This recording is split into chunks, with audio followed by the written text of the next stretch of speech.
മാധ്യമത്തിൽ ശമ്പള കുടിശ്ശിക ആവശ്യപ്പെട്ട് അതിജീവന പോരാട്ടത്തിനിറങ്ങിയ ജീവനക്കാരെ നാടുകടത്തി മാനേജ്മെന്റിന്റെ പ്രതികാര നടപടി. കോഴിക്കോട് വെള്ളിമാട് കുന്നിലെ ഹെഡ് ഓഫീസിന് മുന്നിൽ ഉപവാസ സമരം നടത്തിയ ജീവനക്കാരെ ലക്ഷ്യമിട്ടാണ് മാനേജ്മെന്റിന്റെ പ്രതികാര നടപടി. ജേർണലിസ്റ്റുകളും നോൺ ജേർണലിസ്റ്റുകളുമായി 39 ജീവനക്കാരെയാണ് സമരം നടത്തി 24 മണിക്കൂർ തികയും മുൻപേ സ്ഥലം മാറ്റി ഉത്തരവിറക്കിയത്. കഴിഞ്ഞ 5 മാസമായി വേതനമില്ലാതെ ജോലി ചെയ്യുന്ന ജീവനക്കാർ ശമ്പള നിഷേധത്തിനും തൊഴിൽ പീഡനത്തിനുമെതിരെ മാസങ്ങളായി സമരമുഖത്തുണ്ട്. ലേബർ കമ്മീഷണറുടെ നിർദ്ദേശം മറികടന്നുള്ള സ്ഥലമാറ്റം പ്രതികാര നടപടിയാണെന്നാണ് ജീവനക്കാരുടെ ആരോപണം. പകപോക്കൽ സ്ഥലമാറ്റത്തിലൂടെ പൊതുസമൂഹത്തെ ഒന്നാകെ വെല്ലുവിളിക്കുകയാണോ മാധ്യമം മാനേജ്മെന്റ്? കാണാം RDX. 5 മാസത്തിലധികം ശമ്പളം ലഭിക്കാതായതോടെ പ്രതിഷേധിച്ച ജീവനക്കാർക്കെതിരെയാണ് മാധ്യമ മാനേജ്മെന്റിന്റെ പ്രതികാര നടപടി. പ്രതിഷേധത്തിന്റെ ഭാഗമായി ഫെബ്രുവരി 16-ന് വെള്ളിമാടുകുന്നിലെ മാധ്യമം ഹെഡ് ഓഫീസിന് മുന്നിൽ ഉപവാസ സമരം സംഘടിപ്പിച്ചിരുന്നു. ഉപവാസ സമരത്തിൽ പങ്കെടുക്കുകയും നേതൃത്വം നൽകുകയും ചെയ്ത ജീവനക്കാരെയാണ് കൂട്ടത്തോടെ സ്ഥലം മാറ്റിയത്. 5 മാസത്തിലധികം ശമ്പളം കുടിശ്ശികയായിട്ടും തൊഴിലാളികൾക്ക് യാതൊരുവിധ ഉറപ്പും നൽകാൻ ജമാഅത്തെ ഇസ്ലാമിക്ക് കീഴിലെ മാധ്യമ മാനേജ്മെന്റ് തയ്യാറായിട്ടില്ല. സ്ഥാപനത്തിലെ ജോലി ബഹിഷ്കരിക്കാതെയായിരുന്നു ജീവനക്കാരുടെ ഇതുവരെയുള്ള സമരം. മാധ്യമ മാനേജ്മെന്റിന്റെ സാമ്പത്തിക കെടുകാര്യസ്ഥതയാണ് പ്രതിസന്ധിക്ക് കാരണമെന്നും തൊഴിലാളികൾ വലിയ മാനസിക സമ്മർദ്ദത്തിലാണെന്നും യൂണിയൻ ഭാരവാഹികൾ ആരോപിക്കുന്നു. പകപോക്കൽ സ്ഥലമാറ്റം പൊതുസമൂഹത്തോടുള്ള വെല്ലുവിളിയാണെന്നും തൊഴിലാളികളെ പ്രതികാര നടപടികളിലൂടെ ദ്രോഹിക്കുന്നത് മാനേജ്മെന്റ് അവസാനിപ്പിക്കണമെന്നും കേരള പത്രപ്രവർത്തക യൂണിയൻ ആവശ്യപ്പെട്ടു. പ്രതികാര നടപടി തുടരുകയാണെങ്കിൽ നിയമപരമായി നേരിടാനും സമരവുമായി മുന്നോട്ടു പോകാനുമാണ് ജീവനക്കാരുടെയും തൊഴിലാളി സംഘടനകളുടെയും തീരുമാനം. RDX rap news Malayalam.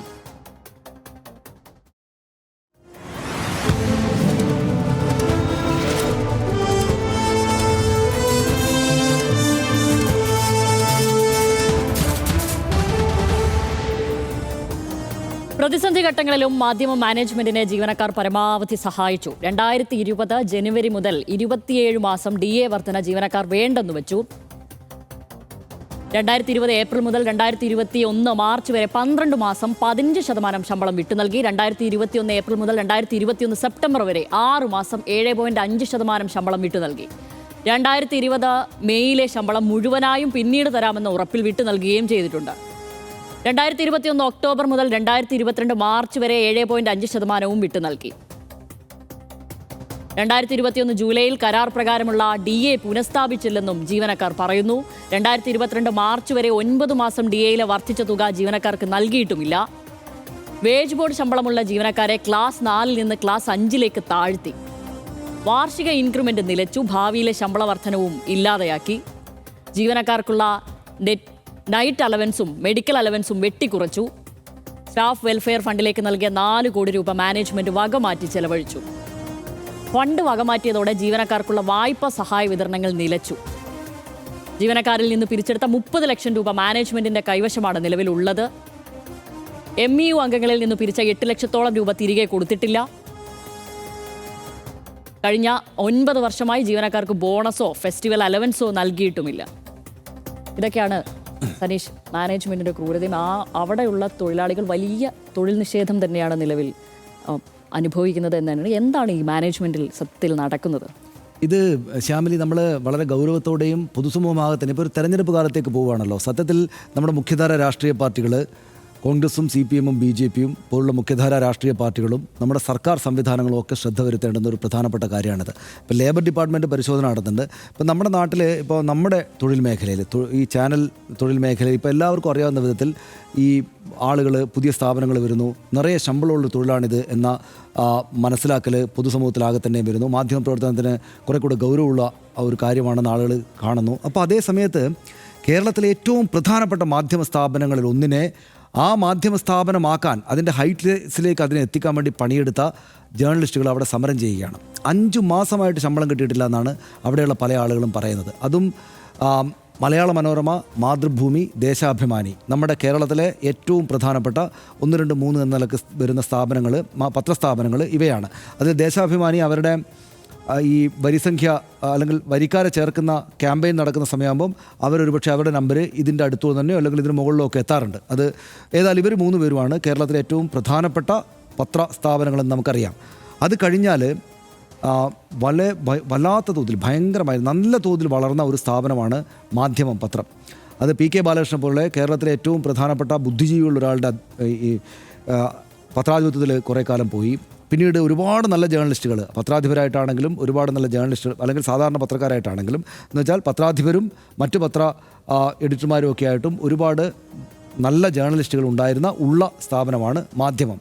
അതിന് അന്താരാഷ്ട്ര വാർത്തകൾ, അന്തർദേശീയ വാർത്തകളൊക്കെ ഗംഭീരമായിട്ട് ലോകത്തെപ്പറ്റി മനസ്സിലാക്കാൻ കേരളത്തിലെ വായനക്കാർക്ക് നല്ല അവസരം കൈവന്ന ഒരു ഈ പത്രത്തിലൂടെയാണ്. അത്തരം നല്ല പ്രവർത്തന പാരമ്പര്യമുള്ളതാണ്. പക്ഷേ അവിടെ മാധ്യമത്തിന് ഇപ്പോൾ ജമാഅത്തെ ഇസ്ലാമി എന്ന് പറയുന്ന മാധ്യമത്തിന് പിന്നിലുള്ള ഈ സംഘടനയെപ്പറ്റി കേരളം വല്ലാത്ത തോതിൽ ചർച്ച ചെയ്യുന്നുണ്ട്. കേരളത്തിൽ ഫെമിലിയറാണ് ആ പേര്.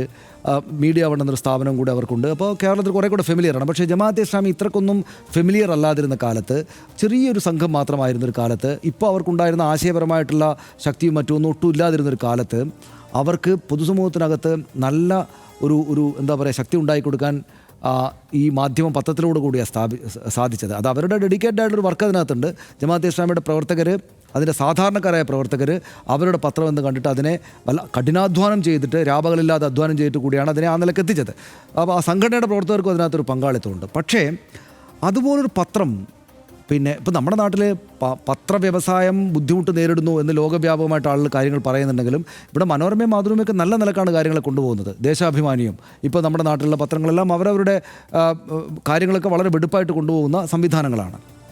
അപ്പോൾ ഇവർക്ക് മാത്രമായിട്ടൊരു പ്രതിസന്ധിയില്ല. ഇനിയിപ്പോൾ പ്രതിസന്ധി ഉണ്ടെങ്കിൽ തന്നെ ആ പ്രതിസന്ധി തൊഴിലാളികളുടെ മേൽ അടിച്ചേൽപ്പിക്കുകയല്ല വേണ്ടത്. ഒന്ന്, ഇനി തൊഴിലാളികളെ മാന്യമായിട്ട് പറഞ്ഞു വിടണം, ആളെണ്ണം കുറക്കണം എന്നാണെങ്കിൽ അത് മാന്യമായിട്ടാണ് ചെയ്യേണ്ടത്. അവർക്ക് വേണ്ടുന്ന അതിന് വേണ്ട ലേബർ നിയമങ്ങൾ ഈ നാട്ടിലുണ്ട്. ലേബർ വകുപ്പുമായിട്ട് ചർച്ച ചെയ്ത് അവർക്ക് കൊടുക്കേണ്ടുന്ന ശമ്പളം കുടിശ്ശിക കൊടുക്കുക, മറ്റു കാര്യങ്ങൾ നടപ്പാക്കുക, ആനുകൂല്യങ്ങൾ കൊടുക്കുക, അങ്ങനെ കുറേയേറെ കാര്യങ്ങളുണ്ട്. അതായത് ഇവർ ബുദ്ധിമുട്ടിലാണെങ്കിൽ, ഇപ്പം അവിടെ പ്രവർത്തിക്കുന്ന മാധ്യമപ്രവർത്തകർ, നമ്മുടെ സുഹൃത്തുക്കളെല്ലാം പറയുന്നത് ഈ മാധ്യമം പത്രം, മനോരമയും മാതൃഭൂമിയും ദേശാഭിമാനിയും പോലെ ഇരുന്ന ഈ പത്രം, മനോരമയും മാതൃഭൂമിയും ദേശാഭിമാനിയും ഇപ്പോഴും വെടിപ്പായിട്ട് നടക്കുമ്പോൾ മാധ്യമം പത്രം മാത്രം എങ്ങനെ താഴേക്ക് പോയത് അവിടുത്തെ പ്രവർത്തിക്കുന്ന ജേർണലിസ്റ്റുകളുടെയോ മറ്റു ജീവനക്കാരുടെയോ കുറ്റം കൊണ്ടല്ല. അത് എളുപ്പത്തിൽ മനസ്സിലാക്കാവുന്നതേ ഉള്ളൂ. അവിടുത്തെ മാനേജ്മെൻറ്റിൻ്റെ കെടുകാര്യസ്ഥ കൊണ്ടാണ് എന്ന് അവർ പറയുമ്പോൾ അതിലുള്ള തെളിവുകൾ നമ്മുടെ മുന്നിലേക്ക് വരുമ്പോൾ അത് നമുക്ക് എളുപ്പത്തിൽ മനസ്സിലാക്കാവുന്നതാണ്. അതായത് അത് അവിടുത്തെ മാനേജ്മെൻറ്റിൻ്റെ, അവരുടെ ഈ പറയുന്ന മാനേജ്മെൻറ്റ് എന്ന് മാത്രമല്ല, അവരൊരു പ്രധാനപ്പെട്ട CEO പോലുള്ള പോസ്റ്റിൽ ഇരിക്കുന്ന ഒരാളെക്കുറിച്ചും ഇടക്കാലത്ത് വന്ന മാറ്റങ്ങളെക്കുറിച്ചൊക്കെയാണ് അവർ കുറ്റമായിട്ട് സംസാരിക്കുന്നത്. അപ്പോൾ ഇങ്ങനെ ഒന്നോ രണ്ടോ വ്യക്തികളുടെ അല്ലെങ്കിൽ ചുരുങ്ങിയ കൂട്ടം ആളുകളുടെ അങ്ങേയറ്റം വലിയ മിസ്മാനേജ് കൊണ്ട് ഈ ബുദ്ധിമുട്ട് നേരിടുകയാണ്. എന്നാൽ ആ ബുദ്ധിമുട്ട് നേരിട്ട് ഞങ്ങൾ പിരിഞ്ഞു പോയിക്കൊള്ളാം എന്ന മനസ്സിലുള്ള ആളുകളെ പോലും ഇവർ കൊടുക്കേണ്ടുന്ന പണം കൊടുക്കാതെ ബുദ്ധിമുട്ടിക്കുകയാണ്. എന്നിട്ട് ലേബർ ഡിപ്പാർട്ട്മെൻറ്റ് അവരുമായിട്ട് സ്വാഭാവികമായിട്ട് ഇത്തരം സമരങ്ങളൊക്കെ നടക്കുമ്പോൾ ചർച്ച നടത്തുമ്പോൾ ആ ചർച്ചയ്ക്ക് അവർ വഴങ്ങാതിരിക്കുകയാണ്. എന്നിട്ട് ഈ സമരം നടത്തുന്ന ആളുകളെ പ്രതികാര നടപടിയായിട്ട് സ്ഥലം മാറ്റുകയാണ്. അത് കേരളത്തിൽ നടക്കില്ല എന്ന് ഈ കോൺഗ്രസ് പാർട്ടിയും ഈ CPM പാർട്ടിയും ഈ BJP പാർട്ടിയും CPIയും ലീഗും ഈ നാട്ടിലെ പൊതുസമൂഹ സംവിധാനങ്ങളുടെ എല്ലാ ആളുകളും ഈ മാനേജ്മെൻറ്റിനോട് പറയണം. അതായത് ഇതിനകത്തൊരു കാര്യം നമ്മൾ നോക്കേണ്ടത്, ജമാഅത്തെ ഇസ്ലാമി നമ്മുടെ എല്ലാ കാലത്തെയും ചർച്ചകളുടെ കേന്ദ്രമായിട്ട് വരാറുള്ളതാണ്. ജമാഅത്തെ ഇസ്ലാമിയെ പറ്റിയിട്ട് നല്ലതും ചീത്തയൊക്കെ അല്ലെങ്കിൽ വിമർശനാത്മകമായിട്ടുള്ള കാര്യങ്ങളൊക്കെ നമ്മളിവിടെ ചർച്ച ചെയ്യാറുള്ളതാണ്. കേരളം മുഴുവൻ ഇപ്പോൾ പ്രത്യേകിച്ചും ഈ രാഷ്ട്രീയ ചർച്ചകളുടെ ഒരു കേന്ദ്രം അവരുകൂടെ ആയതുകൊണ്ട് നമ്മൾ പറയാറുണ്ട്. ജമാഅത്തെ ഇസ്ലാമി, ഇപ്പോൾ ഞാൻ ജമാഅത്തെ ഇസ്ലാമി സുഹൃത്തുക്കളായിട്ട് എനിക്ക് വളരെ അടുത്ത സുഹൃത്തുക്കൾ അതിനകത്തുള്ള ആളാണ്. ഞാൻ വളരെ ആദരവോടെ നോക്കിക്കാണുന്ന വ്യക്തികൾ അവിടെ ഉള്ളതാണ്. ജേർണലിസ്റ്റുകളായിട്ടുള്ള ആളുകൾ തന്നെ നമ്മൾ വളരെ ഒരു ഗുരുസമാനരായിട്ട് കാണുന്ന വളരെ മുതിർന്ന ആളുകൾ ആ സ്ഥാപനത്തിനകത്ത് ജമാഅത്തെ ഇസ്ലാമിയുടെ തന്നെ ആളുകളായിട്ടുള്ള എഡിറ്റർമാരായിട്ടുള്ള ആളുകൾ നമുക്കുണ്ട്. പക്ഷേ ജമാഅത്തെ ഇസ്ലാമി എപ്പോഴും സമൂഹത്തിനകത്ത് വെക്കാറുള്ളത് അവരൊരു മോറൽ ഹൈ ഗ്രൗണ്ടിലാണ് എപ്പോഴും നിൽക്കുക. അവരുടെ സോളിഡാരിറ്റി അല്ലെങ്കിൽ ചെറുപ്പക്കാരായുള്ള കുട്ടികൾ തൊട്ട് ഏറ്റവും മുതിർന്ന ആളുകൾ വരെ വളരെ സാത്വികമായിട്ടുള്ള നിലപാടുകൾ സംഗതികളോട് എടുക്കണം എന്ന് വിചാരിക്കുന്ന ആളുകളാണ്. മറ്റുള്ള ആളുകളെ നിശിതമായിട്ട് ഇവരുടെ ഒരു മോറൽ ഹൈ ഗ്രൗണ്ടിൽ നിന്ന് വിമർശിക്കാൻ അവരൊരിക്കലും മടി കാണിക്കാറേയില്ല. ഇപ്പം തന്നെ നമ്മളൊരു സമാനമായിട്ടുള്ളൊരു സാഹചര്യത്തെ നോക്കി. അപ്പോൾ ജമാഅത്തെ ഇസ്ലാമി ഒരു രാഷ്ട്രീയ സംഘടന എന്ന് വേണമെങ്കിൽ വിശേഷിപ്പിക്കാവുന്ന, എന്നാൽ രാഷ്ട്രീയ സംഘടനയല്ലാത്ത ഒരു സാമുദായിക സംഘടനയാണല്ലോ. ഈ സാമുദായിക സംഘടന നയിക്കുന്ന ഈ പത്രത്തിൽ ഇങ്ങനൊരു കുഴപ്പമുണ്ടാകുമ്പോൾ മറിച്ചൊരു സ്ഥലത്താണ് ഉണ്ടായിരുന്നതെന്ന് വിചാരിക്കുക. ഉദാഹരണത്തിന് ദേശാഭിമാനി എടുക്കുക. ഇപ്പോൾ CPIM എന്ന് പറയുന്ന രാഷ്ട്രീയ പാർട്ടി നയിക്കുന്ന അവരുടെ മുഖപത്രമാണല്ലോ ദേശാഭിമാനി. ഇതൊരു രാഷ്ട്രീയ പാർട്ടിയല്ല, പക്ഷേ CPIM ഒരു രാഷ്ട്രീയ പാർട്ടിയാണ്. നമുക്ക് ഉദാഹരിക്കാൻ മറ്റ് സംവിധാനങ്ങളില്ലാത്തതുകൊണ്ടാണ്. ഇപ്പം കോൺഗ്രസ്സിന് വീക്ഷണമുണ്ടെങ്കിലും അതങ്ങനെ നമുക്കിങ്ങനെ ഉദാഹരിക്കാവുന്ന നിലയിലല്ലോ ആ പ്രവർത്തനം മുന്നോട്ട് പോകുന്നത്. അതുകൊണ്ട് ദേശാഭിമാനിയിലാണ് ഇപ്പോൾ മാധ്യമത്തിലുണ്ടാകുന്ന പോലത്തെ ഒരു സാഹചര്യം ഉണ്ടായിരുന്നതെങ്കിൽ ഈ ജമാഅത്തെ ഇസ്ലാമി അതിൻ്റെ നേതാക്കളും പ്രവർത്തകരും എന്തുമാത്രം വലിയ ബഹളമാണ് ഈ നാട്ടിലുണ്ടാക്കുക എന്ന് അറിയാമോ? അതായത് ഇതൊരു കാര്യമാണ് ഞാൻ പറയുന്നത്, പക്ഷേ എനിക്ക് പൂർണ്ണമായിട്ട് കൺവിക്ഷനുള്ളതുകൊണ്ടാണ് ഞാൻ പറയുന്നത്. അവരതിനെ അതിനിശ്ചിതമായിട്ട് എതിർത്തേനെ. അതിൽ ഓരോ ഇൻഡിവിജ്വൽസിനെയും ഈ പത്രത്തിൻ്റെ എന്ന് വെച്ചാൽ ദേശാഭിമാനി എന്ന പത്രത്തിലാണ് ഈ കുഴപ്പമുള്ളെങ്കിൽ അതിൻ്റെ ഭാഗമായി നിൽക്കുന്ന ഈ സംഘടനയുടെ നേതാക്കളെ മുഴുവൻ അവർ നിശ്ചിതമായിട്ട് വിമർശിച്ചേനെ. പക്ഷേ ഇവിടെ അവരുടെ നിശബ്ദതയാണ്. ജമാഅത്തെ ഇസ്ലാമിയാണ് മാധ്യമ പത്രത്തിൻ്റെ പിന്നിൽ എന്നെല്ലാവർക്കും അറിയാമായിരിക്കെ ഇവിടെ സമൂഹത്തിനകത്ത് ഇത്രമാത്രം വലിയ പ്രശ്നങ്ങൾ ഉണ്ടായിക്കൊണ്ടിരിക്കുന്നെന്നിരിക്കെ ഇപ്പോൾ മടിച്ചാണെങ്കിലും മറ്റൊരു മാധ്യമ സ്ഥാപനമാണല്ലോ എന്ന് കരുതിയിട്ട്, പക്ഷേ മാധ്യമപ്രവർത്തകരുടെ സങ്കടവും സമരവും കണ്ട് സഹിക്കവയ്യാതെ എല്ലാ മാധ്യമങ്ങളും ഇപ്പോൾ അത് മറ്റു മാധ്യമങ്ങൾ വാർത്തയായി കൊണ്ടുവന്ന സാഹചര്യത്തിൽ പോലും ഞങ്ങൾ ഇതേക്കുറിച്ച് മിണ്ടേണ്ടതില്ല എന്ന ഒരു നിലപാടിരിക്കാൻ എങ്ങനെ ഇവർക്ക് സാധിക്കുന്നുവെന്ന് കേരള സമൂഹം അവരോട് ചോദിക്കുന്നുണ്ട്. നിങ്ങൾ ധവളപത്രം പുറത്തിറക്കല്ലേ, നിങ്ങളിതൊരു കാര്യം പറയൂ, ജമാഅത്തെ ഇസ്ലാമിയുടെ നേതൃത്വം പറയൂ, എന്താണ് മാധ്യമത്തിൽ സംഭവിച്ചത്, ആരുടേതാണ് കുഴപ്പം? ആരുടെ കുഴപ്പമാണെങ്കിലും അവിടെ ഇത്രയും കാലം ജോലി ചെയ്ത മനുഷ്യർ ഇത്രമാത്രം വലിയ സങ്കടം അനുഭവിക്കേണ്ടതുണ്ടോ? ഇങ്ങനെ അഭിമാനകരമല്ലാത്തൊരു കാര്യത്തിലേക്ക്, ഇങ്ങനെ നിരന്തരമായിട്ട് സമരം ചെയ്യേണ്ടുന്ന സാഹചര്യത്തിലേക്ക് പോകേണ്ടതുണ്ടോ? അവിടെ ഗോയങ്ക അവാർഡൊക്കെ മേടിച്ച ജേർണലിസ്റ്റുകളുണ്ട്, അവരടക്കം സങ്കടം പറയണം 5 മാസം ശമ്പളം കൊടുത്തില്ല എന്ന്. അതായത് ജമാഅത്തെ ഇസ്ലാമി നമുക്കറിയാവുന്നതുപോലെ ഇസ്ലാം മതവിശ്വാസത്തിൽ അധിഷ്ഠിതമായിട്ട് അവരുടെ രാഷ്ട്രീയത്തെ ചിട്ടവട്ടപ്പെടുത്തിയിരിക്കുന്നതാണ്. ഇപ്പോൾ എത്രയോ ആളുകൾ ചോദിച്ചു, അതുകൊണ്ടാണ് ഞാനും ചോദിക്കുന്നത്. പ്രവാചകൻ മുഹമ്മദ് നബിയുടെ ഏറ്റവും ഉജ്ജ്വലമായിട്ടുള്ള കോട്ടുകളിലൊന്ന് എല്ലായ്പ്പോഴും ഉദ്ധരിക്കപ്പെടാറ്, കഴിഞ്ഞ ദിവസം ഒരു കോടതി ഉത്തരവിൻ്റെ ഭാഗമായിട്ട് കോടതി പോലും ഉദ്ധരിച്ചു, വിയർപ്പ് പറ്റും മുമ്പ്, തൊഴിലാളിയുടെ വിയർപ്പ് പറ്റും മുമ്പ് കൂലി കൊടുക്കണം എന്ന ലോകത്ത് മനുഷ്യരുള്ള കാലത്തോളം ഓർമ്മിക്കപ്പെടുന്ന, ലോകത്ത് മനുഷ്യരുണ്ടായ കാലം തൊട്ട് അല്ലെങ്കിൽ ഈ കോട്ടുണ്ടായ കാലം തൊട്ട് ആളുകൾ അത് കോട്ട് ചെയ്തുകൊണ്ടിരിക്കുന്ന ഈ വാക്ക് അവിടെ ഉണ്ടായിരിക്കെ ഈ തത്വത്തിന് മേൽ പ്രവർത്തിക്കുന്ന ജമാഅത്തെ ഇസ്ലാമി എന്തുകൊണ്ടാണ് ഈ തൊഴിലാളികളോട് ഇങ്ങനെ ചെയ്യുന്നത്, ഈ മാധ്യമപ്രവർത്തകരോട് ഇങ്ങനെ ചെയ്യുന്നത്? ഇങ്ങനെ ചെയ്തുകൊണ്ടിരിക്കുമ്പോഴും ഇത് വലിയ വാർത്തയായിക്കൊണ്ടിരിക്കുമ്പോഴും എന്തുകൊണ്ട് ഞങ്ങൾക്ക് മിണ്ടേണ്ടതില്ല എന്ന ഒരു ശരിയല്ലാത്ത നിലപാട് ജമാഅത്തെ ഇസ്ലാമിയുടെ ആളുകൾക്ക് എടുക്കാൻ സാധിക്കുന്നത്? മാധ്യമ മാനേജ്മെൻറ്റ് എന്തുകൊണ്ടാണ് ഇതാണ് ഞങ്ങൾക്ക് പറയാനുള്ളതെന്ന് പറയാത്ത എന്തുകൊണ്ടാണ് എന്ന ചോദ്യം അവർക്ക് നേരെ ആയിരങ്ങളായിട്ട് പ്രതിധ്വനിക്കും. അവർ രാഷ്ട്രീയത്തിൽ ഇടപെടാൻ വേണ്ടി പോവുകയാണിപ്പോൾ, വലുതായിട്ട് രാഷ്ട്രീയത്തിൽ ഇടപെടും. അവരോട് ചോദിക്കും, നിങ്ങൾ ആദ്യം നിങ്ങളുടെ കാര്യം പറ എന്ന് പറയും. അതുകൊണ്ട് ഈ കാര്യം അധികം കുഴപ്പമാകാതെ എല്ലാവർക്കും തൃപ്തികരമാകുന്ന വിധത്തിൽ ഇരുത്തി സംസാരിച്ച് ചർച്ച ചെയ്ത് പരിഹരിക്കുക എന്നുള്ളത് അവരുടെ ഉത്തരവാദിത്തമാണ്. ഇത് തൊഴിലാളികളുടെയോ മാധ്യമപ്രവർത്തകരുടെയോ കുഴപ്പം കൊണ്ടല്ല ആ മാധ്യമ സ്ഥാപനം പിന്നിലേക്ക് പോയത്, അത് മാനേജ്മെൻറ്റ് കുഴപ്പം കൊണ്ടാണെന്ന് പച്ചവെള്ളം പോലെ തെളിഞ്ഞതാണ്. അത് ബാക്കി ഇനി അവരാണ് ചെയ്യേണ്ടത്. ഇതാണ് എനിക്ക് പറയാനുള്ളത്.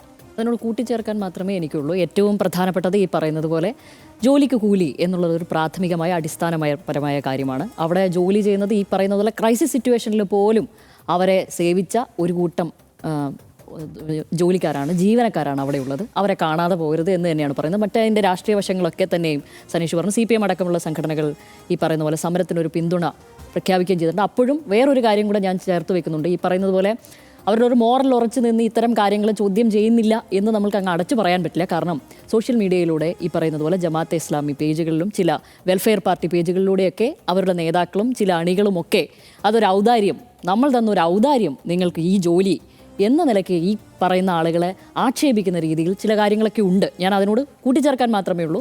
മറ്റെല്ലാ കാര്യങ്ങളും സനീഷ് പറഞ്ഞതിൽ നിന്ന് അതിൽ ഒന്നും മറ്റ് തർക്കത്തിനോ മറ്റൊരു അഭിപ്രായങ്ങൾക്കോ ഇടയില്ല. എന്തായാലും ഇതൊരു പൊതുസമൂഹത്തിൻ്റെ തന്നെ ഉത്തരവാദിത്തം കൂടിയാണ്. കാരണം എന്ന് വെച്ചാൽ ഒരു കൂട്ടം ആളുകളെ ഇതുപോലെ അനുഭവിക്കാൻ വിട്ടുകൊടുക്കുന്നത് ഇത്രയും ജനാധിപത്യ ബോധമുള്ള, ഇത്രയും ഈ പറയുന്നത് പോലെ വർഗ്ഗബോധമുള്ള, തൊഴിലാളി വർഗ്ഗബോധമുള്ള പാർട്ടികളും അല്ലാതെ ഉള്ളവരും ഇവിടെ നിൽക്കുമ്പോൾ സ്വാഭാവികമായും നമ്മൾ അതിനൊരു ഇട കൊടുക്കരുത് എന്നാണ് പറയാനുള്ളത്.